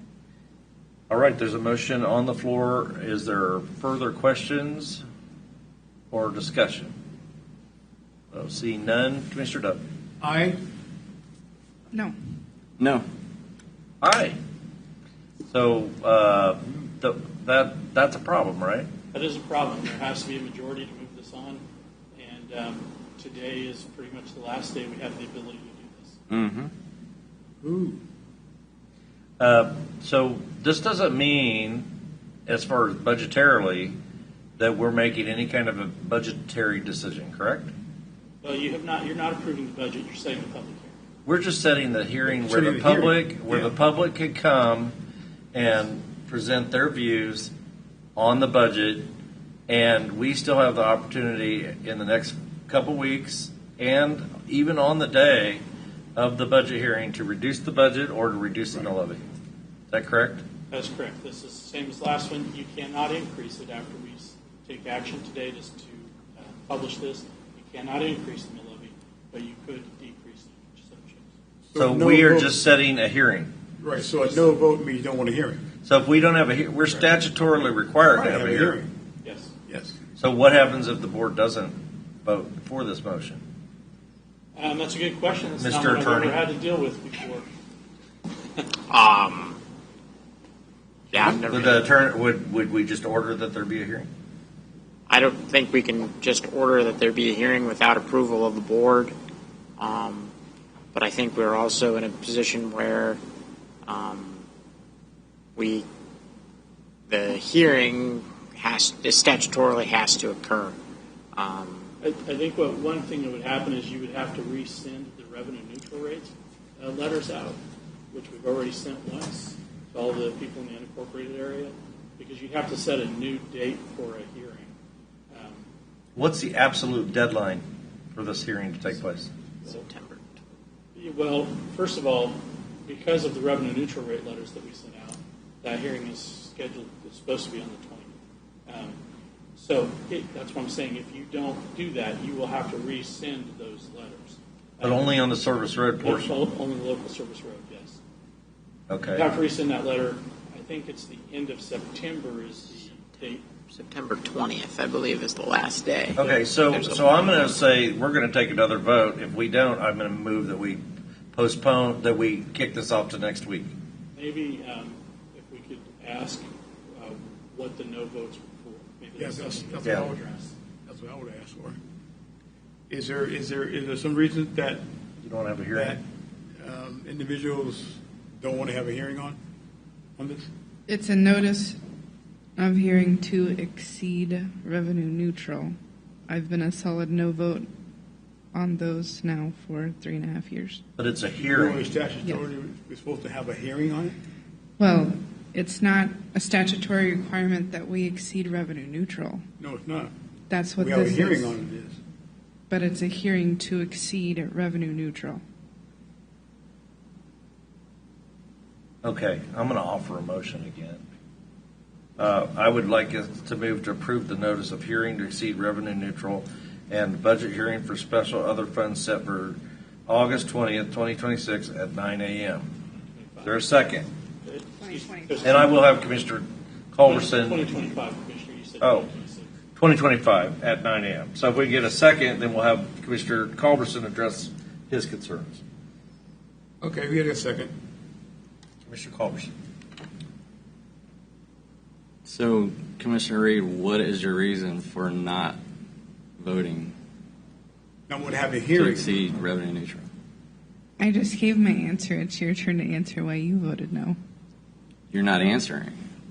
You're saying just because you don't want to approve revenue neutral. So what is your Yes, I alternative? asked. What is your alternative to? So my Remain protest revenue would be that I asked for the county to produce a revenue neutral budget. So the commission had the opportunity to see the differences. So you are saying you're not going to vote for a budget that's not revenue neutral, right? I was not allowed the opportunity to see a revenue neutral budget for the county. So you don't have an alternative. You're just going to say, I don't know what needs to be cut, but something needs to be cut, or I'm not going to vote for it. As I stated before, I think that we should have allowed staff to create a revenue neutral budget so that we could discuss the differences. Staff told you what they needed. Staff told you we could not remain revenue neutral to afford the same assets and services that we had. Staff, that's what the staff recommendation to you was. And you said, you're saying, I don't care what staff is saying, that's how much money we need. I'm saying I'm not going to vote for you to get that much money. I don't know what needs to be cut. I don't know what there is to be cut. You figure it out. That's what you're saying. You can put words in my mouth if you would like. I'm asking you. But for the last 3.5 years on the school board, I have never once been denied to see a revenue neutral budget. So the reason you're saying no is because you didn't see The budget. a revenue neutral budget, and that's because the staff told you there isn't a way to create a revenue neutral budget and keep the same assets and services that our citizens had. So, Commissioner Culbertson, I believe that the view of the county commission is to direct staff, not the opposite. So it was this board's decision not to see a revenue neutral budget. It doesn't have anything to do with what staff said or did not say. So you're saying it's the county's commissioner's job to micromanage each department and tell each department head how to run their department? No, I think it's our job to lead, and I don't think we can lead well without all of the information being presented. Without what information? They've given us all their information. They said this is what we need. As our county administrator stated, he would do what the board asked. If the board asked for a revenue neutral budget to be presented, that's what we would have had the opportunity to look at. But I'm still waiting to hear your answer for your no vote. The reason I'm voting no is because you want to vote no just so you can say, oh, I didn't vote for the budget. Everybody else did. The other commissioners are the reason that your taxes went up, not me. So the reason I voted no, because I knew it would be a tie and I knew it would bring this conversation. If you don't want to vote for revenue neutral, what is your alternative? I don't know if we still have time to ask for a revenue neutral budget or not, but that's the position that we were in, and this board decided not to view it. I think we have time. I think we should present a revenue neutral budget to this board next week.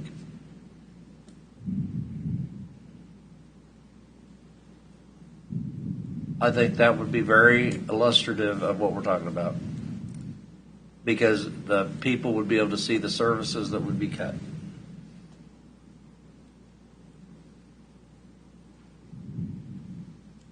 Mark, is that something that's doable?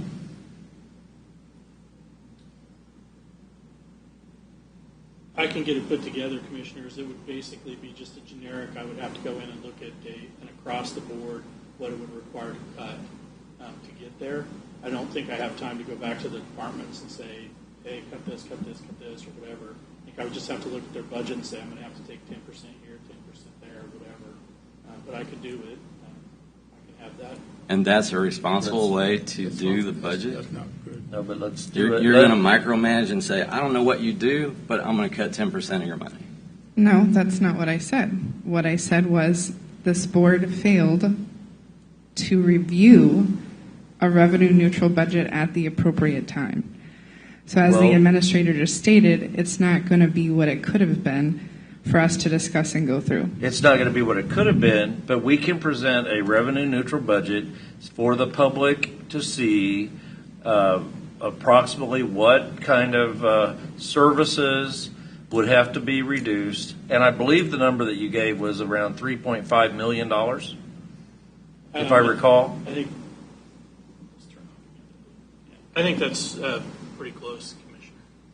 I think that would be good to continue this discussion so that we can demonstrate why or why not that's possible. You're gonna have to specifically say, this is why we're going to remain revenue neutral. We're going to cut these services or assets. You're not going to be able to just say, I don't know what to cut, but I'm not going to vote for the budget. That's why I don't have to give any explanation, actually. You don't? So can you present that to us next week? I can do it, like I said, I can give you like kind of a generic across the board. Here's these departments that have to cut this much. Some of the items can't be cut, because they're mandated, so we have to fund those. But the ones that can be cut would have to pick up the slack on that. Just as an example, I just did the math real quick on the local service one, since that's the one we're talking about right now. And it is $178,801 would have to be cut from local service road to make it a revenue neutral. So let's bring that back next week. And let me just say, we had the 3.5 million if we were revenue neutral, but then after we did not adopt a revenue neutral budget, I came back and offered $741,000 worth of cuts that could have been implemented, including some things that were very inconvenient, like moving people could only come into one entrance of the commission building, stabilizing how much the exact number would be 2% in all departments, and some things that wouldn't be easy cuts. But it was $741,000, not $3.5 million, and Commissioner, you didn't support all those cuts. That's correct.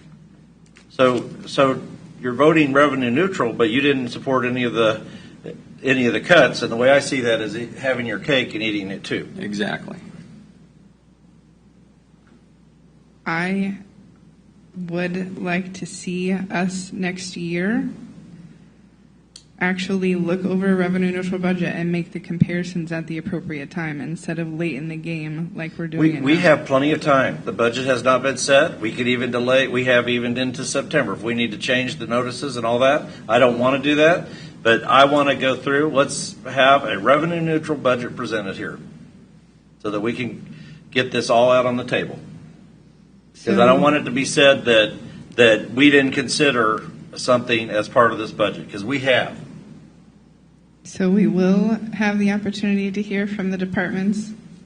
No, I don't think we have the time for each department to do all this because the packets go out Friday morning. So I will have to sit down and go through the budget and just kind of look at here are the things that can't be cut because again they're mandated that we do, and then assess what the rest is, and then just doing across the board if it's a 10% or a 15%, whatever it may be.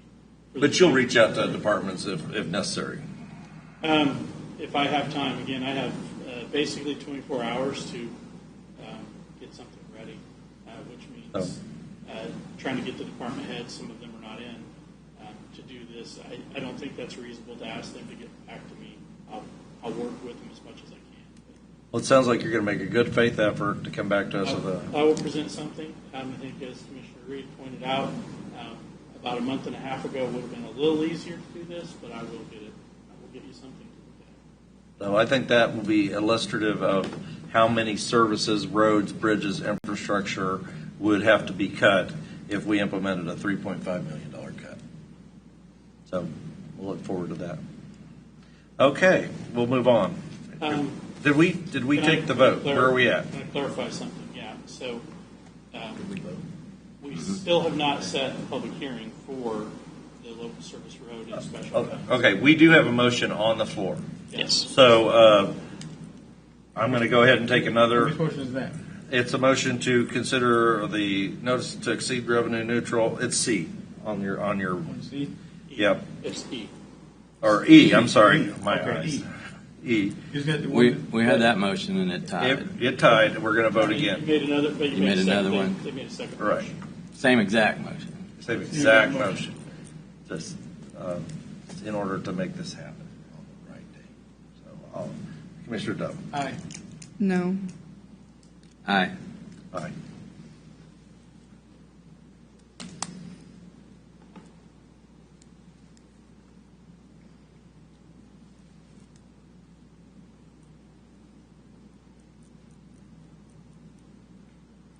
Okay.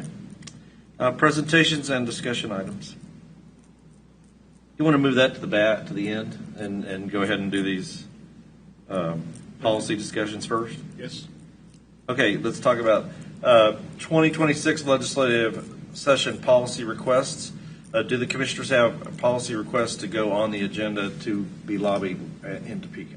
Mr. Chairman, I have a couple I'd like to add. Okay. If they're not already on there. One is to rescind the revenue neutral statute, which is, I'm told, is actually happening now. They presented that in speaking. Could we change the wording to Mhm. reform? Yeah, that's fine. Reform the revenue neutral statute. I would like to see the revenue neutral statute myself changed to allow counties and local governments to either go revenue neutral or go rate of inflation, have some options. Tie it to something. A lot better for us, Mhm. Yeah. everyone around, if the counties are allowed to do that independently. If they would tie it to the rate of inflation, that's usually what we try to target anyway. Okay. Is whatever the national rate of inflation is, that's what we usually do with the county budget. If it's 3%, we try to keep our county budget at 3%, even though they don't really have much to do with each other because county inflation rates are nowhere near the national average inflation rates. Those target things like bread, milk, and gas. We target things like road oil, bridges, construction equipment. So even though they're not really related to each other, it's about the only thing people can really grasp their hand But the around. differences in counties, isn't that really a county situation where it's going to be different for Leavenworth County, Johnson County? Sure. For instance. Sure. So rate of inflation would be It'd be an a option. great Yeah. compromise to make it work. Yeah. Another one. Just a second. Do you have Does anything? everybody agree? Is there objection to including that on our legislative agenda? No objection. Mr. Reed? I had some issues with this, so I don't. Can we hear him? I potentially may have a counter to every single one of the things you guys agree with. So I'm not sure if you want to take the time for it right now. We got the because time. This is the time. I'm not interested in arguing it because I'm not in the majority, so it's not going to be. But we want to hear your view. You could Are be you sure? persuasive. Yeah. While we're here. So we're talking specifically about making a modification to the revenue neutral provisions in the statute. So I guess could you explain more about why you want to do that? Well, Commissioner Culver's. Because it doesn't work. Several reasons it doesn't work. One, it is trying to make you spend the same money today or 20 years from today that you're spending last year. Oil has gone up. So if in your household, you're telling me you're going to spend the same money 20 years from today for your household costs as it costs today? That's what revenue neutral does. It tells the counties, doesn't matter what things cost. You can only have the same money you had last year. And in 10 years from now, it's going to say you can only have the same money you had 10 years ago. It doesn't make any sense. It doesn't work. It's a ridiculous concept.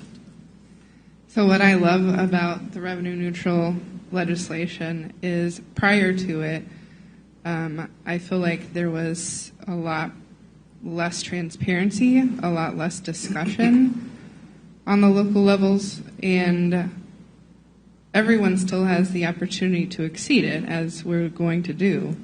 So it doesn't tell you that you can't, which is what you just stated. But it does put the burden on the local government to make sure that they are paying attention to every budget item, that they're not being excessive with taxpayer dollars, that they're being efficient. And I absolutely love it. I've loved it every single year on the school board. The county and the school board budgets are very different. But I think, as I was stating earlier, in this case, I honestly think it's a complete waste of Mark's time to try to do a revenue neutral budget at this time because of the reasons he stated. But we should do it each budget cycle.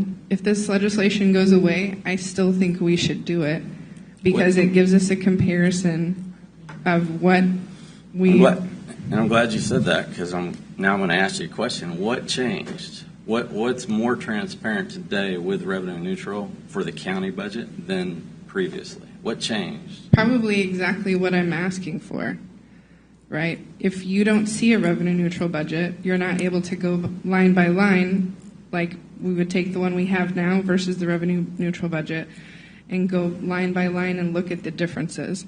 I think it's a much more effective way of governing than just rubber stamping the staff request, which is what you kind of referred to.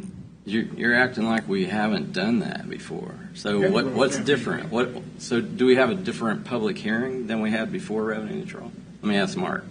So in the process prior to revenue neutral, what was the process we'd go through with the budget? We already had public hearings. We already Correct. reviewed the budget. I didn't state that it added hearings that we didn't previously have. You're saying that it does it now, but we didn't before. I didn't address hearings. Exactly what I'm saying. Everything you're saying, it made it more transparent. What did it make more transparent? Because I think it brought attention, more attention from the public, I would say, but from my experience, most of the attention on the local representative. So whether you're a school board member, city council person, county, and I'm not saying you specifically, I'm not saying this board specifically historically, but I think across the state, it's good legislation and it helps hold the local leaders responsible for their budget instead of just rubber stamping it in a generalization. It does not work like that at all. That's just my opinion. You asked for my opinion. That's what I'm saying. That's my opinion. I'm trying to explain it to you. Revenue neutral, the new revenue neutral law, doesn't change anything for Leavenworth County. It makes it more expensive to our taxpayers because now we have to pay to run through this whole process, which is a repeat of what we did prior to the law. We already did the same things before revenue neutral. We already had hearings. We already set up public comment on the budget itself. We did all the same things before. Revenue neutral didn't change anything for Leavenworth County. It just cost the taxpayers more money. Commissioner Culberson, I'm not sure if you're aware, but 2 out of the last 3 years, the Leavenworth School District remained revenue neutral. I believe without this legislation, we would not have done that, and I believe that was a savings, not an expense. Okay, so that's not Leavenworth County's budget. I'm talking about Leavenworth County's budget. I don't know anything about So the school you're district's talking about budget. statewide legislation, which is much larger than just Leavenworth County's budget. And exactly, but my concern is for Leavenworth County. This is exactly what I'm talking about. This boilerplate legislation on many things that's passed statewide doesn't work for Leavenworth County. This is one of them.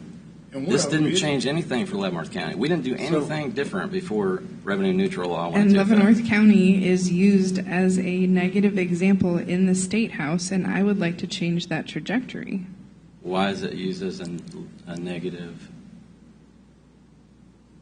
Well, I was sent at least probably 3 days out of this last session where Leavenworth County was literally even posted up on paperwork in a negative light, in my opinion. That's because the Leavenworth County Commissioners sent them a letter asking them to cap property taxes across the state, and they didn't like that. That's because we intervened and went and testified in Topeka that we wanted a cap on property taxes. So the leadership in the legislature decided to attack Leavenworth County. And going on Commissioner Stevens' statement is that I'm aware of an article that was presented by the legislature that implied that the newest commissioners were the reason that we were having some problems. And well, how could that actually be? If that's what you're referring to, that's a bad statement. And to think that they put us all in one great big bag. There's no other county except Riley County that has some similar problems that we're having as far as taxes. That's the county we can compare with. But yet, we're not. We're compared with everyone else, including Johnson, including Douglas, and including Sedgwick. And it's unfair, and individuals are taking it personally. I don't take it personally because ignorance here is causing some bad statements to go around and paint us all with one great big brush. So let's just kind of get this back to the proposal. Okay. The proposal is that we are asking to reform the revenue neutral law, which would allow revenue neutral hearings to also for the local governments to also be able to include, instead of just revenue neutral, they could have the choice of revenue neutral, but they could also have the choice of rate of inflation or to exceed. So But they we would have have those they would have more choices now. options, and that's all we're talking about. We're not talking about getting rid of it. We're talking about reforming it. So are you on board with that? No, You're not. You don't want to change it at all. correct. Okay. Well, let's just. So at that point, I think we're ready to take a vote. Should this be included that we reform the revenue neutral on our legislative agenda? Motion, yes. Do we need a motion or just get some consensus, aren't we? Okay, we have Yeah, that's fine with Yeah, me. this consensus is consensus. Yeah, reform the revenue neutral statute. Commissioner Dove? Aye. Aye. Aye. We will include that. So the next thing, did you have another thing? Yeah, one other one was to ask them for no more state unfunded mandates like Missouri, I think, calls theirs the Hancock Amendment. Where they have to vote on it if they're. Anything, yeah, reform the way they approve state unfunded mandates because they're killing us. How does ours read right now? We have something on unfunded mandates, don't we? We do, and it's basically, I think last year we talked about this, and anything that would be labeled as an unfunded mandate from the state, like if they put into place a law that would require us to do some kind of a service or new function that had a cost to it, that they would have to pay for the cost, and that also an erosion of the tax base is also considered an unfunded mandate. So basically any legislation they pass would have to have a review that associated a cost with it to local level. Schools, townships, counties, cities. So that's in there currently. Do you want to change it? Or I mean, somehow we have to figure out how to stop them from enforcing more state unfunded mandates. Like, you want to add something to it? So in Missouri, yeah, it is called the Hancock Amendment. Basically, it entailed more than just the unfunded mandates. It also, in their law, it basically was tied to their revenue neutral. So, and it was a constitutional amendment, so that the legislators couldn't choose to enforce it 1 year or not. It became mandatory. But it's all tied together. It's not just the unfunded mandate. It was also their revenue neutral legislation, too. But it would have to be a So to ask constitutional for that, amendment. yeah. Well, maybe ask for that all being combined. You would have to say it had to be an unconstitutional amendment?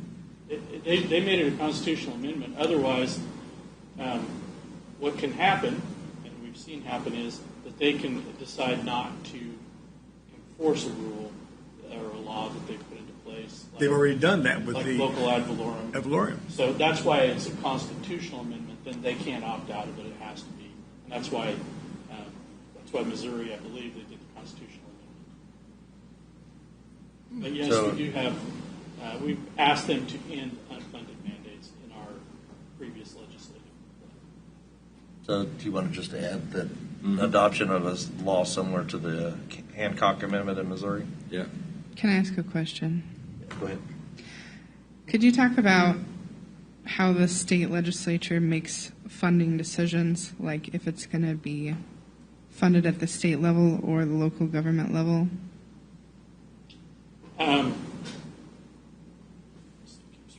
I really can't tell you that. I don't know how they make their decisions at Topeka. So my understanding, when these things come down, is that they've decided that it needs to come from the local tax base instead of the statewide tax base. Do you guys not agree with that? I'm not sure what I'm not I mean, sure. you're saying it's an unfunded mandate. The funding obviously is supposed to, they're saying, is coming from local government, yes? Yeah. So, But what they're doing is putting a requirement on through statute that you got to do this, this, and this, and then they're not paying for it. so it's our responsibility or it's not our responsibility? Well, if you, okay, here's an example on the national level. When the national federal government says you got to have special education in your public schools than what the national government, and they don't fully fund it, but they fund 80% of special, they provide the funds for special education. If they don't, then that's what people complain about, is they're not fully funding special education because they're not providing all of the funds for what they're mandating. Same thing's true, and I don't know if you have your list, Andy, but there's a list of items that are mandated from the state to the counties that they tell us we have to do, this local government has to do, but they don't pay for it. They don't help pay for it, which is So an in the case unfunded of mandate. Special education, it would be up to the specific school district to cover their expenses. But it's not an option. You have to offer special education. So it's a mandate. Okay. So you're really just asking that the state funds the things that they ask for us to do as a county. That are not They're not in our Not privy to do. bailiwick. And then we're adding this provision to, what he's wanting to add is that we even make that more by adding a request to add a Hancock amendment that would let the voters weigh in. And the last, Let's get the consensus. Is there a consensus to add this? Yes. yes, I'm going to be a no on that as well. Okay. And the third thing. the last thing I got is let each county vote on a tax system that works best for that county. Just like you mentioned, Leavenworth County and Riley County and also Geary County and Sedgwick have so much exempt property. Leavenworth County is 56% exempt from paying property Is that tax. like an earnings tax you're talking about? So I would like to see anything that a county decides is the better system for them. For instance, Leavenworth County, since 56% of Leavenworth County is property tax exempt, 44% of us are paying all the bills. So a property tax system does not work for Leavenworth County, but the state makes us use a property tax system. A boilerplate legislation used for all 105 counties. This is how we're going to do it. Every county is going to use property tax. That works fine for most counties. 90% of the counties, that's okay. But for Leavenworth County, it absolutely does not work. Okay. So we need to switch to, and this doesn't need to be in there, but my point is, if we just added a 1% income tax, we could cut property taxes in half. So the 44% that are paying ridiculous property taxes, their bill would be cut in half. More people paying to the kitty. I would actually suggest you put it on all three shoulders. Put 33% on property tax, 33% on income tax, and 33% on sales tax. But that's for figuring out down the road. I'm just asking for let each county vote. Let the voters decide which tax system do you want to use, property tax, or do you want to also use a little income tax, or do you want to use all three, property tax, income tax, and sales tax? Let each county vote on which tax system works for them. Because this one we're using now is not working for Leavenworth County. But we don't have the option to opt out of only using a property tax 100% to pay our bills. We need an option. So are you on the allow counties to expand other revenue sources line in our packet? Did we skip, did we talk about cap valuation? No. We're still going through his proposals for legislative policy requests. Okay. This is just our suggestion on what we're going to In our ask the packet, legislature. I think what Commissioner Reese, in our packet, I provided the letter that we provided last year, and that is a line item. It's allowing the counties to expand other revenue sources. So basically, you're just restating what we had in last year's. Yeah. And that's what I said. Some of these are already in there, and some of them. So aren't. Because I discussion. agree with the cap valuation, but the problem with that is, to me, Well, we're not talking. Hold on. This Okay. is We're not talking about that. just Let's don't talk skip about over the, it. Let me talk about that before we're done. Yeah, no, I'm not talking about the cap valuation. I'm talking about let each county vote on do they want to use property tax, or would they also like to use a little bit of income tax? Because for Leavenworth County, a 1% income tax would cut people's property taxes in half. Okay, so this is an earnings tax. Yes. Are we? Yes. Yes. Yes. And my position is that I think it's a slippery slope to add an earnings tax, and I'm not supportive of that. If it was in We the have bill, three. though, that you couldn't raise any additional taxes, you only shift the amount that you're paying in property tax I'm just, onto income tax. what I've heard from my constituents is they're worried about that's opens Be an up- added tax. It opens the door. I And know, government, you I hear can't that trust too. government. I know. I hear that too. I don't know how to So- fix it though, unless you get over that hump. But Because there's, the it only looks way I like can- there's consensus to leave it in. And the only way I think you can address that is build it in the bill, saying if it's not used 100% for reducing property taxes, then you don't get to collect it at all. Because I hear the same thing from everybody I talk to about this. You'll just end up making that an added tax on top of what you're already getting. And it never sunsets. I don't know how you get Never over said that. it doesn't. I know. I understand. Understand? So All right. if this passes, are you going to come back and blame this board and say that you voted no?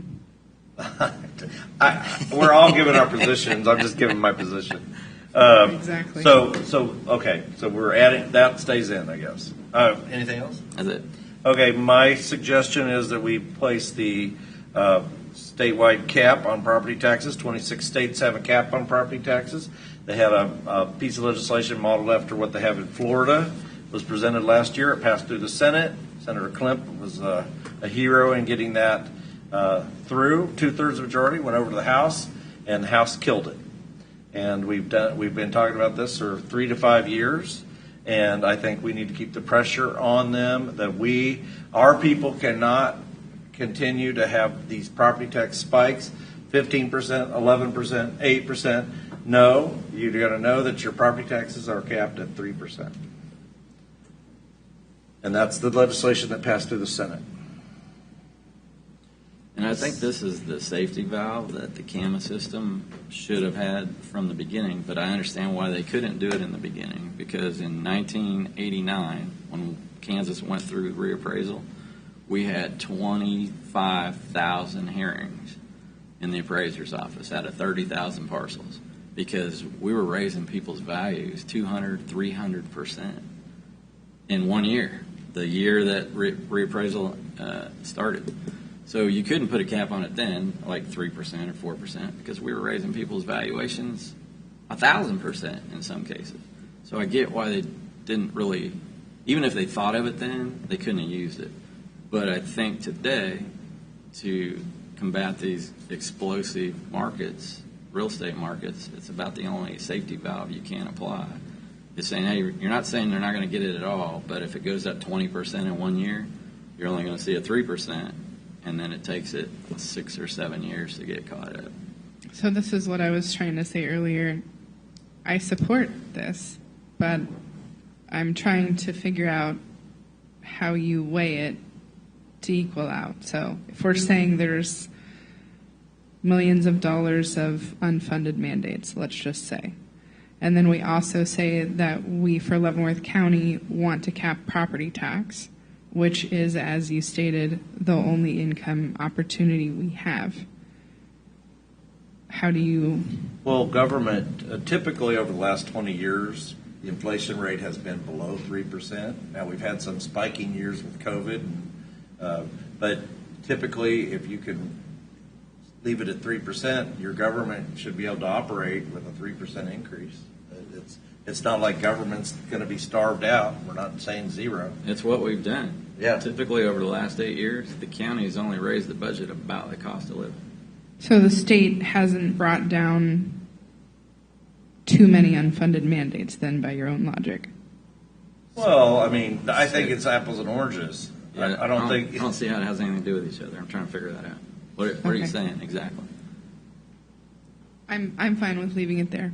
I feel like I already stated my concern. Okay, so that stays in. Also, one thing was competitive bids for water districts. Is that still in our agenda? It's on there. Okay, I think that should be reiterated, and I've seen it several times. It costs the taxpayers a lot of money when we don't run competitive bids in almost every circumstance, but certainly in the water districts. Every circumstance. 30-day mandatory time frame. Just want to make sure on that one, we're good with leaving the water district competitive bid. Yes. Yes. So the 30-day mandatory time frame within the RHID law that is triggering the fact that after a public hearing, that now the local governments have to really quickly act, proactively act to not allow the RHID. I think we should reverse that the government has to act affirmatively to adopt the RHID, rather than putting the local governments on a 30-day time frame that it happens automatically. No other tax abatement in the state happens automatically. I think it's a poorly written statute. I got 15 8-track tapes one time for a scheme just like this. Remember that? Right. Yeah, And then you get it. 15 Keep paying. 8-tracks for a penny. And then the next month, 2 more showed up. And then the next month, 2 more. Because if you didn't tell them no, Right. it's pretty much the same thing. So, I used to be a telemarketer for something similar to that. so are we Same good with concept. asking for a change in that? Change. Same concept. And then I personally think that we, and this is a social issue, so you may or may not think it belongs in county government, but I think we should ask the state to require that out-of-state minors that are being brought in for abortions should require parental consent verified. Yes. Yes. Yes. Jeff? Sure. There you go. I need to make sure I understand that one since it's a new one. So we want a legislation that would require minors who are receiving abortions to have From out of state From that out are of being state. brought just in. out of state. Out of state, we already have in state. We already have the rules, but the law needs to be changed with this proliferation of out of state minors coming in. We need to strengthen that law.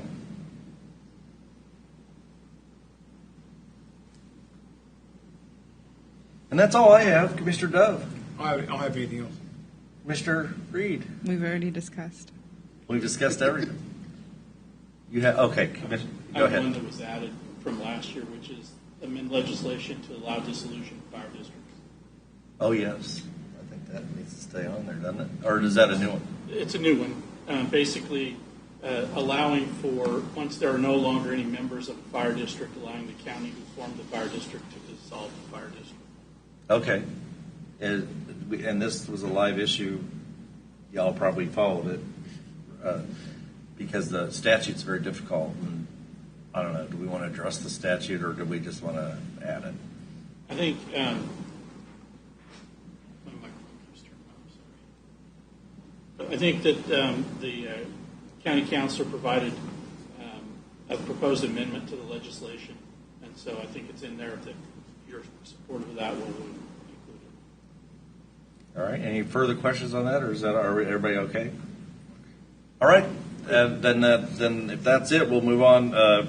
Budget discussion. I think we had a budget discussion. Do you want to have more? Is there more to talk about on the budget? No.